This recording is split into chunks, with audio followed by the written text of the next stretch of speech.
Mayor former President Duterte? Nako, gustong-gusto ko kasi siya dahil totoo siya eh. Mm-mm. Sorry, can I Yeah, elaborate? go ahead. You know, when I was fighting the water, nobody was listening to me. I was not a Duterte. I did not vote for Duterte. Ah, okay. Cory Aquino baby ako eh. Product ako ni Tita Cory. So, nung iniimbestigahan ko yung tubig, I really submitted it to former President Noynoy Aquino.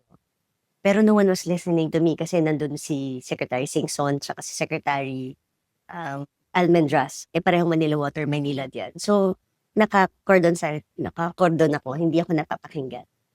When President Digong sat, I don't know him. I never know him. I just submitted all the investigation. And then I was given a chance to present to Secretary Panelo. Discuss ko lang isa-isa. And then lagi lang ako nagpapadala. And then siya lang yung only president who acted. And then talagang sinabihan yung Manila Water and Maynila.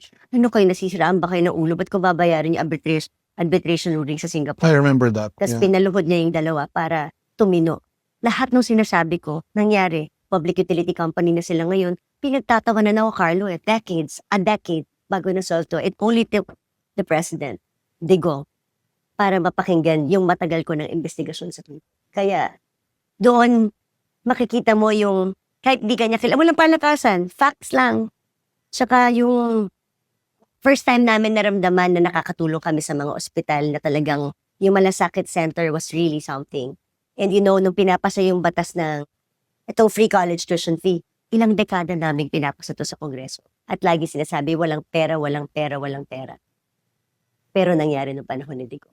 Ginawa niya ng paraan, nagkapera. Universal healthcare law is the same thing. Dahil ang tagal ko na, I've been in Congress since 2010. So makikita ko yung diferensya Alam mo, for yun every yung sinasabi ko administration. sa mga kaibigan ko na ano eh. Ako, I try to be, hindi naman neutral. So I have my own biases. But I have friends kasi who don't, kumbaga, support the former president. And I always tell them na if you spend time just analyzing kung ano yung pinaglaban niya and what he stood for. And yes, he was not perfect. Yeah, he's not perfect. Far Nobody from is. it. Yeah. Far from it. But you can kind of understand kung bakit mahal talaga siya ng mga tao. Political will. At saka sa kanya bumaba, nag-trickle down ang pondo. Literally. We can feel it kasi we're legislators eh. We can feel it because nasa ground kami. At saka talagang makikita mo yung presyo ng drugs really increased during his time. Yung mga palagi kinugatan ni Kong Yung Rob. drugs, yung masamang drugs, hindi Masamang yung gamot. drugs. Oh, sorry, yung pinagbaban. Like kinugatan ni Congressman Robert sa akin before, sa Tawi-Tawi, 20 pesos lang ang shabu. So, nagka-frenzy lahat ng mga drivers niya, lahat, tapos ganyan.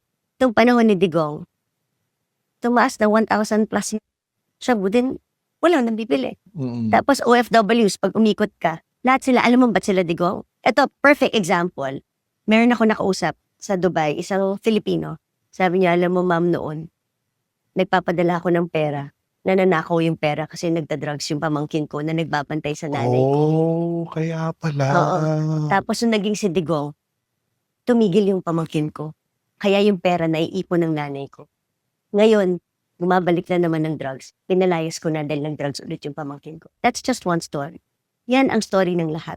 Kasi yung pera pinapadala ng OFWs, that's why they love the former president. Kasi napupunta sa droga.